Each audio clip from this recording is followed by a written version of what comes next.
Sir ಈ food industry business ನಾವು ಹೇಳೋದಷ್ಟು ಸುಲಭ ಅಲ್ಲ ಸರ್.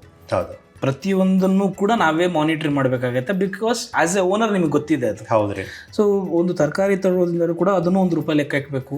ಒಂದು ಪಿಂಚ್ ಆಫ್ ಸಾಲ್ಟ್ ಹಿಂಗೆ ಹಾಕಿದ್ರು ಕೂಡ ಅದು ಲೆಕ್ಕನೇ ಅಂತ ಹೇಳ್ತಾರೆ ಈ ಬಿಸ್ನೆಸ್. ಹೌದು ಹೌದು. ಸೊ ಅದ್ರ ಬಗ್ಗೆ ನಿಮ್ಮ ಒಂದು ಡೆಫಿನಿಷನ್ ಹೆಂಗೆ ಕೊಡ್ತೀರಿ ಸರ್ ಬಿಸ್ನೆಸ್ ಅಂತಂದರೆ? ಸರ್ ಬಿಸ್ನೆಸ್ ಅಂದರೆ ಫಸ್ಟ್ ವರ್ಕ್ ಮಾಡೋದು ಗ್ರೌಂಡ್ ಲೆವೆಲ್.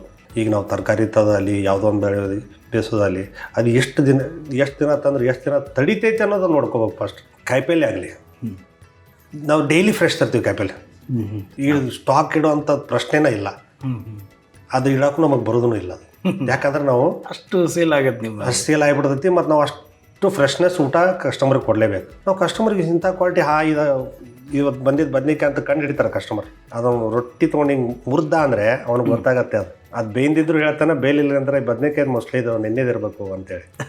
ಕರೆಕ್ಟ್, ಅಂದರೆ ರಾ ಮೆಟೀರಿಯಲ್ ನೆನ್ನೆದಿರಬೇಕು. Correct correct. ದ ಕ್ವಾಲಿಟಿನ ಕಸ್ಟಮರ್ಗೆ ಹೇಳ್ಬಿಡ್ತಾನೆ ಹೆಂಗಿರುತ್ತೆ ಅನ್ನೋದನ್ನ. ಪ್ರತಿಯೊಂದು ಅದರದ್ದು ಇರ್ತೈತಿ. ಬಾಸ್ ವಾಲಾ, ಬಿ ದ ಬಾಸ್.